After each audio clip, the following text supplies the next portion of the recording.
بخاری شریف کی روایت حضرت عائشہ صدیقہ رضی اللہ تعالیٰ عنہ روایت کرتی ہیں کہ ایک مرتبہ نبی کریم علیہ الصلوۃ والسلام سفر میں پوری رات جاگتے رہے.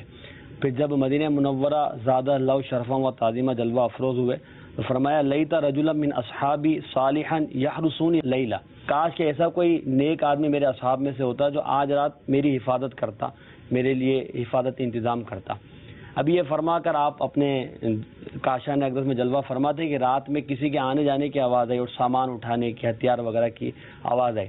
تو نبی پاک علیہ السلام نے پوچھا کون؟ تو باہر سے آواز آئی، جو صحابی تھے، عرض کیا انا سعد بن ابی وقاص جئت لاحرسک، میں آپ کے پاس اس لیے آیا ہوں کہ میں سعد بن ابی وقاص ہوں تاکہ آپ کی حفاظت کروں. تو اب نبی کریم علیہ السلام سے بڑھ کر توکل کرنے والا تو کوئی نہیں ہو سکتا، مگر خود حضور بھی تحفظ یعنی اسباب کو اختیار کر رہے ہیں. علامہ عینی رحمۃ اللہ علیہ اس کی شرح میں لکھتے ہیں کہ یہاں پہ نبی کریم علیہ السلام کی حدیث سے ثابت ہوتا ہے کہ الاخذ بالحذر والاحتراز من العدو، دشمن سے اپنے حفاظت کے لیے اور اپنی حفاظت کے لیے چوکیدار وغیرہ رکھنے کا اس میں ثبوت ملتا ہے. تو تحفظ کرنا یہ توکل کے منافع نہیں ہے.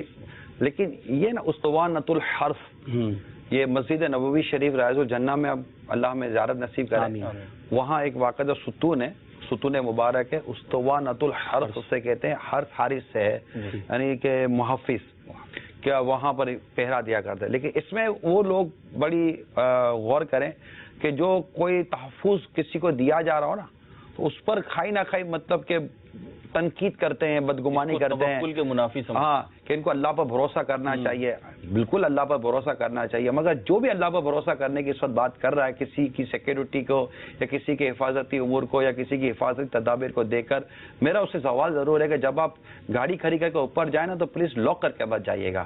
آپ کو اللہ پر بھروسہ ہونا چاہیے.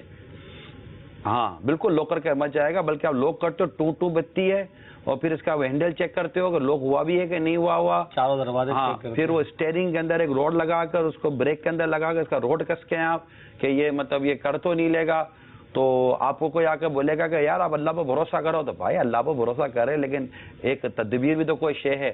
آپ کے لیے ساری تدبیریں شے ہیں، لیکن جس کی جان کو خطرہ ہے وہ کوئی تدبیر کرے تو آپ کو برا لگتا ہے. آپ کی جان کو خطرہ نہیں ہے تو آپ کو یہ چیز سمجھ نہیں آ رہی ہے. آپ کی گاڑی کو خطرہ محسوس کر رہے ہیں. آپ دکان پہ جاتے ہیں تو دکان پر شٹر لگایا، ایک تحفظ، دو تالے لگائے، دوسرا تحفظ، پھر بعض جگہ پر پٹیاں لگاتے روڈ لوہے کے، یہ تین تحفظ، اور پھر چوکیدار کھڑا کیا ہوا مارکیٹ کے باہر، یہ چوتھا تحفظ ہو گیا. پھر ایک سیکیورٹی الارم لگا کر رکھا ہوا ہے کہ اگر یہ اٹھا لے گا تو یہ پانچواں تحفظ، اور اٹھا لے گا تو اندر میں شارٹ سرکٹ کیمرے لگا کر رکھے ہوئے، چھوٹے چھوٹے سے کیمرے وہ بھی چھپا کر رکھے ہوئے ہیں. وہ چھٹا تحفظ کیا ہوا ہے. اللہ پر بھروسہ کرو، کیا ضرورت ہے کیمرے لگانے کی، اتنا شٹر گرانے کی، اتنے لوہے کا کام کرنے کی، اتنے تالے لگانے کی.